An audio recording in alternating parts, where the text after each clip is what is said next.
I hope you guys don't mind. This week I'm not actually putting up a video. This is audio only, so bear with me. I actually had a knee injury while training not too long ago, so you won't see me doing any wild flying kicks anytime soon.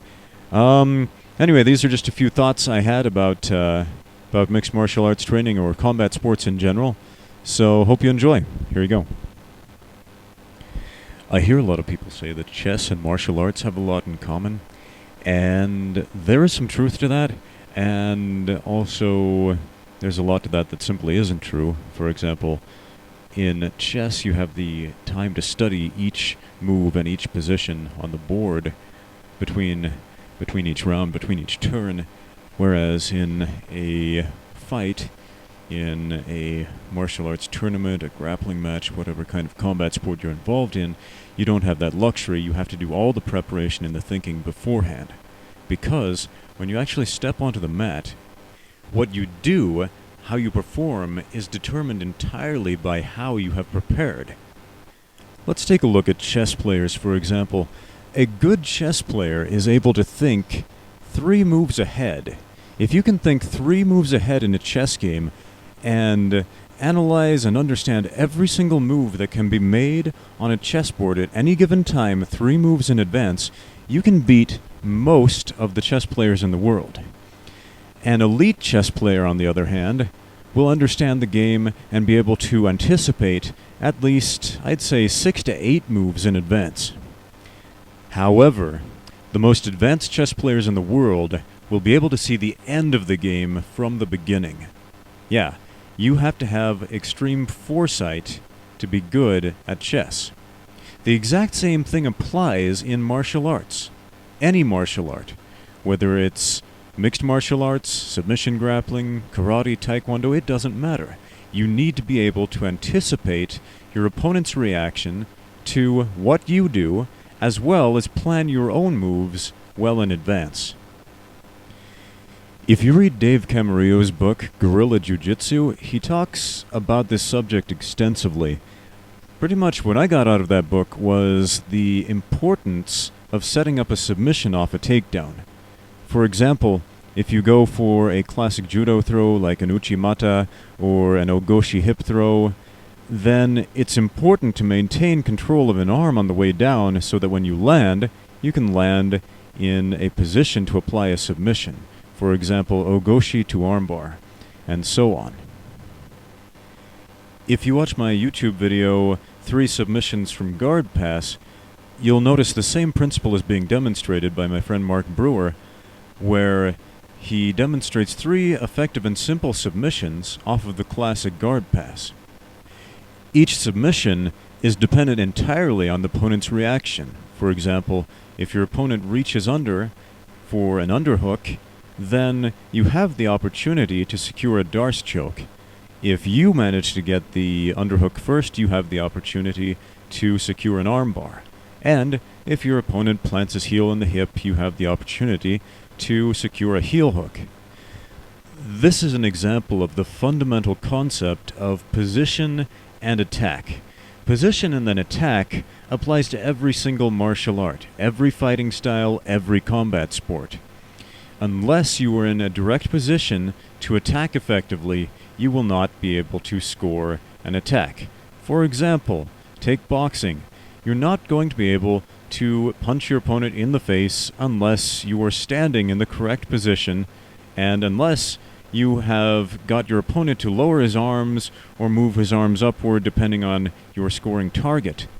The exact same thing applies in jiu-jitsu. You cannot apply a submission unless you move your body and your opponent's body into the correct position to apply the submission. And again, same thing goes for wrestling. You can't get a takedown or a pin unless you put yourself in that position and put your opponent into the correct position as well. I could go on and on and on.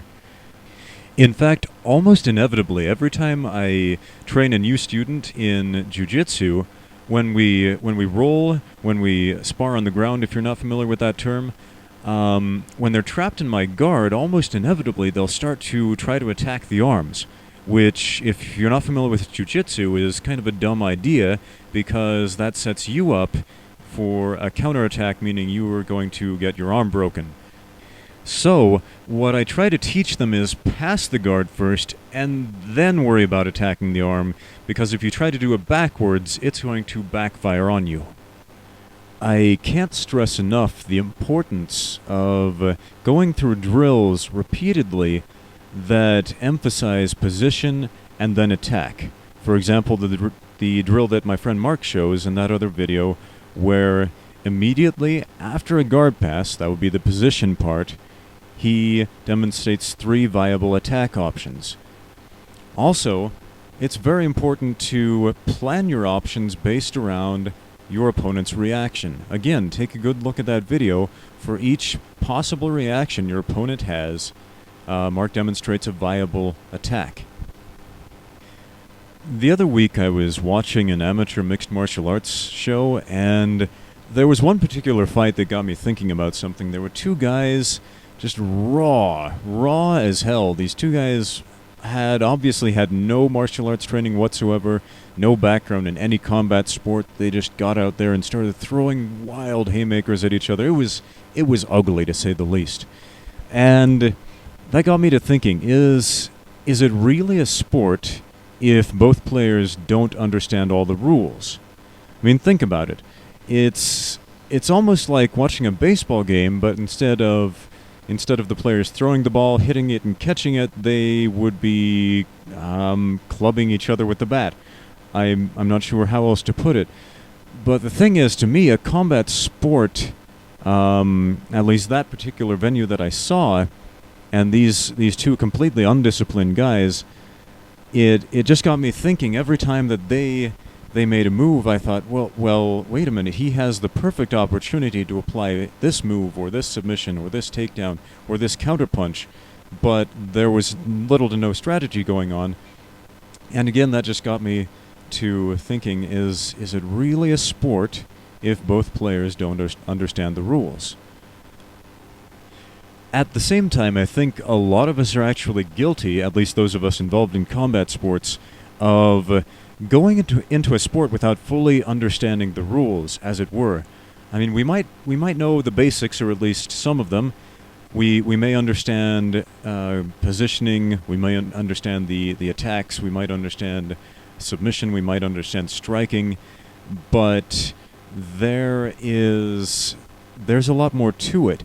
Are we actually planning ahead, at least 3 steps ahead, like the good chess players who can beat most of the folks in the world, before we step in that cage, or step onto the mat, or step in the ring?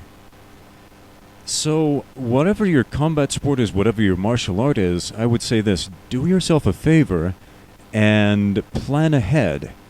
Drill repeatedly, whatever it is you need to do to set yourself in the proper position consistently, so that you can implement an effective attack. Also, not only that, but plan ahead at least 3 steps, meaning, for example, if you're a mixed martial artist, going back to that amateur fight card I saw the other week, there was another fight, a very mismatched one, a local fighter who's actually a decent fighter, up against a wrestler from Randy Couture's gym, and the guy from Extreme Couture, he took that fight very quickly. It ended in about 10 seconds, actually, and it ended simply because he used this basic strategy of thinking a few steps ahead. He set up a takedown with a kick, shot in for a takedown, and then immediately, as soon as they hit the ground, he locked up a submission with a head and arm choke.